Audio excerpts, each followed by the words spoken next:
Bonjour, chers auditeurs, auditrices de Derrière l'image. Toujours une heure de cinéma. Guy Ménard à l'animation, accompagné de Pierre Pajot. Bonjour, Pierre. bonjour, Monsieur Guy Ménard.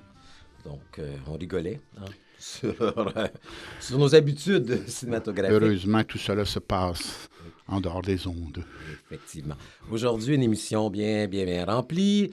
3 segments. Nous allons terminer en parlant du film Le Don avec Robin McKenna. Thierry Laure aussi va nous parler d'une expérience cinématographique, le 2022 Oméga, qui prend l'affiche à la Cinémathèque québécoise. Et pour débuter l'émission, nous recevons David Lambert. Bonjour, David. Bonjour, David. Bonjour. Afin de parler du film Troisième Noce. Troisième. Et ce qui est intéressant dans votre cas, c'est qu'à votre accent, les gens vont bien comprendre que vous êtes belge. Tout à fait. Tout à fait. Et vous êtes allié au Québec. Vous êtes un allié du Québec depuis 3 films. Ben oui, vous avez développé un amour. Tout à fait. Pour le pays. La première fois que j'ai été invité au Québec, c'était en Abitibi-Témiscamingue, à Rouyn-Noranda, loin, oui. par Jacques Matt, qui avait eu un gros coup de cœur sur mon court-métrage Vivre encore un peu, et qui a très très fort insisté pour que je traverse l'océan Atlantique pour présenter quand même 15 minutes de film. Et depuis, en fait, je ne vous ai jamais quitté. Donc, du coup, je connais plein de gens, et puis c'est ma 3e collaboration. Là, mais j'avoue que Rouen comme premier choc... L'Abitibi comme premier choc, c'est assez fort, ça, David. Tout à fait. Ça marque une vie. Enfin, là, ça vient de marquer une décennie de ma vie, pour le coup. Voilà. Mais effectivement, tous les gens qui vont à Rouen, généralement, reviennent au Québec. Jacques Matt, directeur du festival, fait un travail, je veux dire, tout à fait remarquable. Dans ce cas-ci, Troisième Noce, on pourrait dire que vous travaillez sur un genre qui est un peu différent de ce que vous nous aviez habitués. Hein? Généralement, il y avait quelque chose de... Bon, peut-être, il y a encore du drame, mais il y avait une réflexion. C'est peut-être moins comique, disons, que dans le cas de Troisième Noce, même si les thèmes sont encore là. Donc, ça vous tentait, je veux dire, d'être confronté à un nouveau genre? C'est un défi? C'était la pièce inversée, en fait, des 2 premiers films. En fait, les 2 premiers films avaient une tonalité dramatique. Et à l'intérieur de ça, en fait, on mettait de la comédie et des moments comiques pour un peu soulager et pour reconnecter à la vie. Et en fait, ce que j'ai essayé de faire, c'est de faire exactement l'inverse.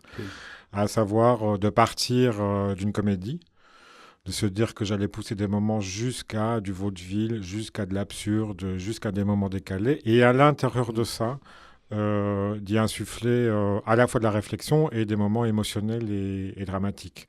Donc les 2 émotions et les 2 genres continuent à coexister, mais plus de la même manière. C'est un défi pour vous? L'humour, on dit souvent que c'est difficile, c'est risqué. Vous vouliez...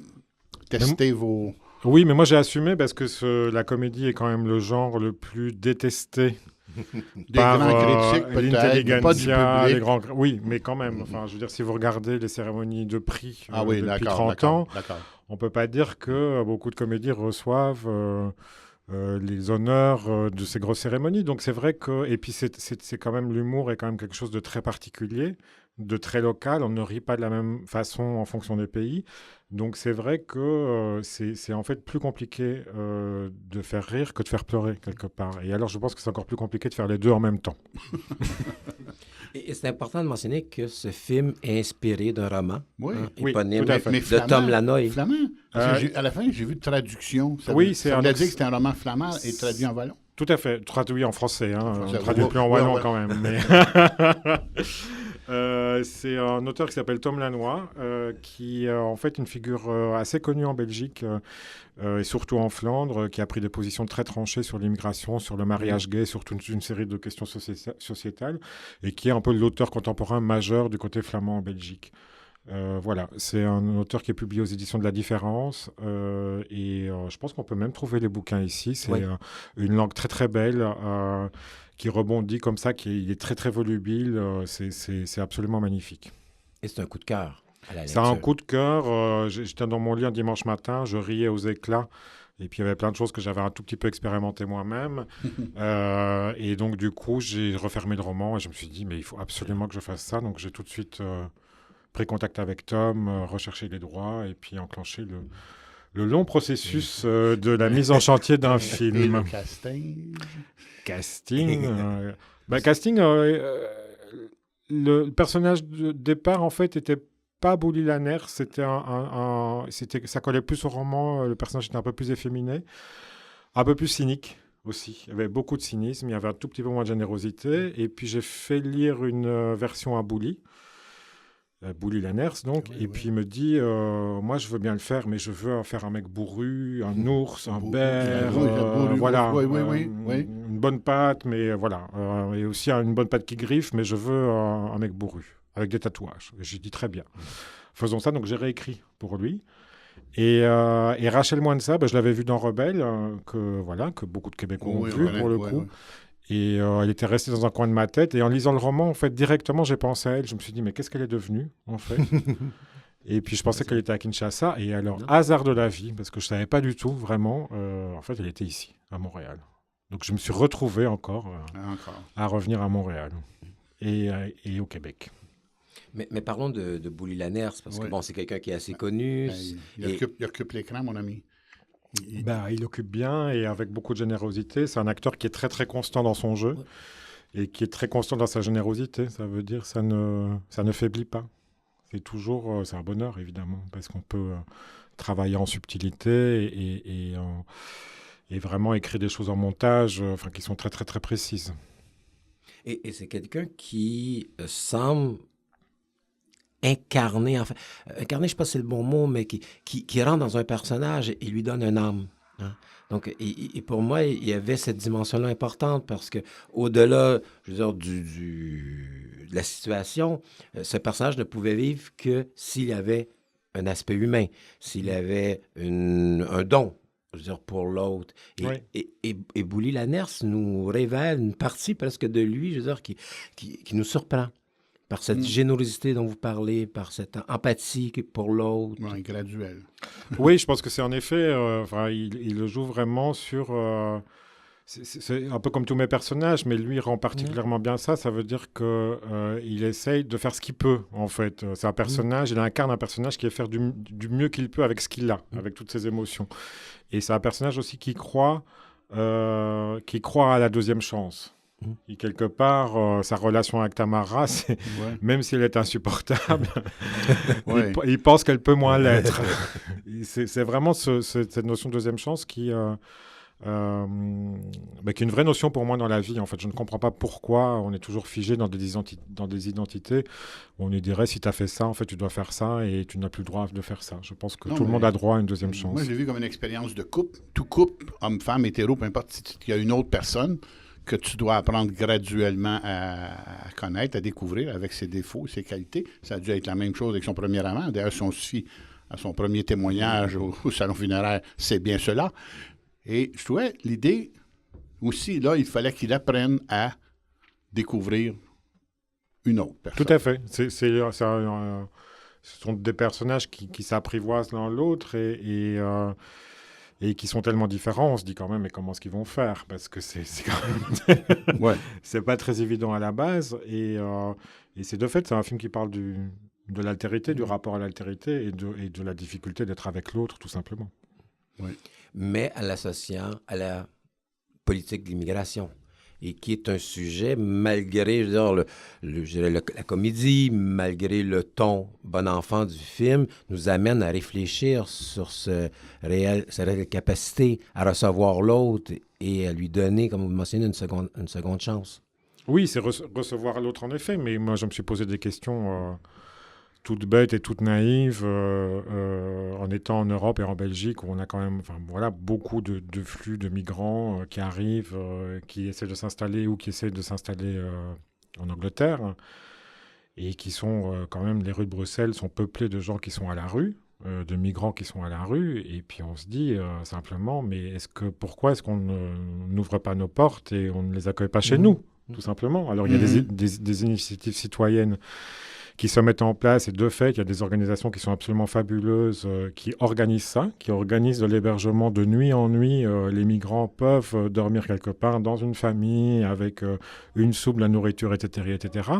Mais de fait, de manière individuelle, au-delà du collectif, c'est se poser la question, qu'est-ce qu'on fait avec ça? Qu'est-ce qu'on fait avec quelqu'un qui est dans la rue? Est-ce qu'on ouvre notre porte ou pas? Est-ce qu'on la ferme? À quel prix? Pourquoi est-ce qu'on a peur? Quels sont les enjeux de tout ça? Et alors, c'est vrai que sous le ton de la comédie, ça parle de ça aussi, et ça parle aussi de la migration et de l'amour et de l'affection et de la sexualité. Quels sont les échanges finalement, parce que c'est une histoire de mariage blanc, au final. Oui, bien sûr, bien sûr. Et donc d'imposture. Et c'est un film sur ces échanges-là. Ça veut dire à quel prix est-ce qu'on est prêt à payer, quelle imposture est-ce qu'on est prêt à assumer pour pouvoir vivre dans un pays. Mm-hmm. Donc, je vous rappelle que nous sommes avec David Lambert afin de parler de Troisième Noces. Moi, j'aimerais parler un peu du travail de tout l'éclairage dans ce film. Ouais. Parce qu'effectivement, il y a une volonté de parler, de sortir, je veux dire, un peu de l'aspect sombre. Ouais. Hein. Avec les décors. Hein? Avec les décors, pour aller vers la lumière. On ne veut pas tout dire parce que on parle de la fin du film, mais je trouvais qu'il y avait une grande attention à cet univers. Hein. Je veux dire, des décors et de l'aspect, je veux dire, un petit peu plus sombre qu'on peut retrouver à l'intérieur pour aller vers l'extérieur et la lumière. Oui, tout à fait. Alors, pour la petite histoire, tout ce que vous voyez en intérieur, y compris la cour, c'est du studio. Donc, ça a été vraiment fabriqué pour le film. Alors que des gens me demandent, mais où est l'adresse à Bruxelles de cet endroit fabuleux? Eh bien, cet endroit fabuleux n'existe pas. Il a été complètement construit. Et puis, il y a aussi cette notion... de caverne de l'ours ou d'antre, avec cet univers. Le personnage est chef décorateur, donc c'est un univers qui est un peu décalé. Ça veut dire on retrouve des costumes bizarres, des objets étranges. Parce que c'est surréaliste. Oui. Tout à fait. Il y a un aspect réalisme magique complètement assumé dans le film. Je ne vais pas tout dévoiler, mais la scène, par exemple, de la carrosserie qui se retrouve au milieu de la cour, des choses comme ça, où j'ai vraiment une très grande liberté. Il y a des scènes oniriques aussi, il y a un fantôme dans ce film. Il y a un réalisme magique, j'ai envie de dire, typiquement belge, pour le coup. Absolument, c'est l'Amérique du Sud. Oui, et typiquement sud-américain. Bon, ben voilà, typiquement, je ne sais pas quoi. Moi, j'aimerais vous parler d'un petit détail, l'anneau, les anneaux. Oui. Tu vois, c'est merveilleux comment il y a comme une histoire. Tout à fait, du sens et de l'utilisation de... On parle des anneaux, c'est des joncs, là. Mais c'était un peu ma manière d'illustrer, en fait, le titre du roman, de manière cinématographique. Parce qu'on se pose la question, c'est quoi les troisième noces? Enfin, quelle est la première, quelle est la deuxième, quelle est la troisième? Je ne peux pas dévoiler, je ne peux pas expliquer, en fait, parce qu'alors je vais dévoiler. Parce que c'est la punch finale. Tout à fait. Mais à travers cet objet dramaturgique-là, des anneaux, ça permettait de concrétiser un peu plus le titre.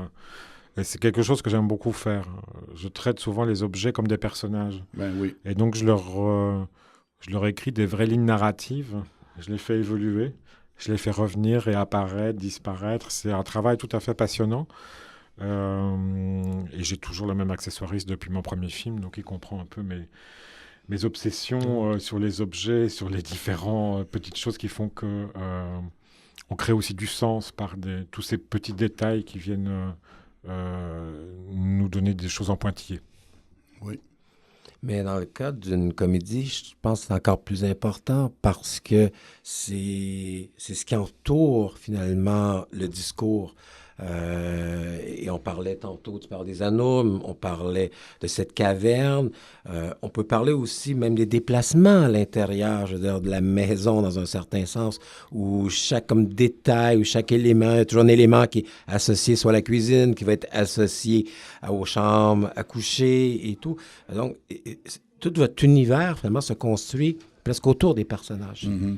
Oui, c'est un peu le décor est un peu une extension des personnages. Les personnages sont aussi écrits à travers le décor. Et c'est vrai que dans le cas de Troisième Noces, il y a tout un rapport aussi au faux semblant. Il y a une sorte de feu ouvert dont on se demande est-ce que c'est un vrai feu ou pas. Enfin, il y a des choses comme ça qui permettent d'écrire le personnage et qui permettent en fait de parler aussi de l'intégration de Tamara dans cet univers. Parce qu'en fait, pour que le film fonctionne, il fallait que Tamara se sorte complètement exclue d'un truc qu'elle ne comprend pas et que le spectateur comprend à moitié. Et puis qu'on sente que finalement, elle devient peu à peu... elle s'approprie l'endroit et d'ailleurs, elle se l'approprie jusqu'au bout. Oui, tout à fait. Entre autres avec sa valise. Et encore là, il ne faut pas tout dire. Hein. C'est lorsqu'on va ouvrir la valise qu'on va voir mais c'est ça, par exemple, l'appropriation sexuelle. Tout à fait. Et l'objet valise aussi, évidemment, joue comme les anneaux. Enfin voilà, c'est un objet aussi qui est écrit en narration. C'est très intéressant aussi, il reste peu de minutes, mais le personnage des fonctionnaires. Parce ça frôle la caricature, mais en même temps, vous les avez un peu humanisés. C'est-à-dire qu'au point de départ, ils sont là pour mener une enquête, puis ils semblent a priori contre ce... Mais finalement, on découvre que c'est des gens... Oui, enfin, en tout cas, c'est-à-dire que c'est des gens, à un moment, qui sont dans des réalités qui font que... ils essaient de faire du mieux qu'ils peuvent par rapport à des situations impossibles. Et moi, ça m'est arrivé, j'ai été soupçonné de contracter un mariage blanc, alors que j'avais pas... Voilà. Et donc, en fait, cette scène de la police qui débarque à 6 h du matin, je l'ai lu dans le roman de Tom Lanois, et c'était peut-être 10% plus caricatural que ce que ce n'est dans la vie. Mais c'est comme ça que ça se passe. Okay. C'est vraiment... Ils ouvrent le lit et ils vont voir s'il y a le lit est chaud sur les deux côtés. À 6 h du matin, quand même. Mais pour éviter la caricature, ces personnages-là deviennent... On les découvre davantage... Et alors, ils s'humanisent un peu. Enfin, surtout le personnage joué par Virginie Houck, oui. Qui, à un moment, comprend Tamara, enfin, comprend l'enjeu de Tamara et lui donne une clé que Tamara peut utiliser ou pas. Enfin, c'est Tamara qui choisit. Mais en tout cas, elle lui donne une clé. Il suffit parfois de ça dans la vie, d'avoir la clé et puis il suffit d'ouvrir la porte. Donc, on peut presque croire que Bouli Lanner, c'est un peu votre double. Dans mais un en certain fait, sens. je l'ai découvert. Alors, j'ai découvert de nouveau à Montréal. En montage, en fait, je me suis aperçu qu'il avait imité certains de mes gestes. Et je m'en étais pas aperçu au tournage. Oui. Et je l'ai appelé, d'ailleurs, j'ai dit, mais c'est incroyable. C'est un vrai escroc, hein? Ça, on est en radio, mais par exemple, ça, ce que je vous fais devant vous, il suffit de le décrire, je sais pas comment le décrire. Ouais. Ça, il le fait dans le film et je fais ça tout le temps. Me mettre la main comme ça sur la joue de manière un peu de travers. C'est un truc où il était vraiment dans l'imitation, pour le coup. Ok, un peu compliqué. Mais ça lui convient, ça convient au personnage. Oui, c'est très drôle, mais c'est surtout très émouvant de se rendre compte, en fait. C'est-à-dire, moi, ce qui est émouvant, c'est que je m'en étais pas aperçu en tournage. Donc, ça veut dire en tournage, j'arrête pas de le regarder. Enfin, on tourne quand même 35 jours. C'est quand même, voilà. Et je m'en étais pas aperçu. Et c'est avec la distance du montage que je vois les choses. Et je me dis, mais c'est incroyable. Il y a 3-4 moments comme ça, c'est de la pure imitation. Corporelle, hein, j'entends. Oh, oui. Mais il avait peut-être compris très rapidement que c'était votre histoire. C'était pas mon histoire, mais enfin, voilà. Moi, c'est une histoire qui vous tenait à cœur. Hein. Tout à fait. Donc, on vous rappelle que Troisième Noce de David Lambert pris l'affiche depuis hier. Hein? Donc, dans plusieurs salles à Montréal. Tout à fait. Quartier Latin, Beaubien, et puis je ne sais plus où, mais Quartier Latin, Beaubien, principalement. Merci beaucoup, David Lambert. Merci, David. Merci à vous.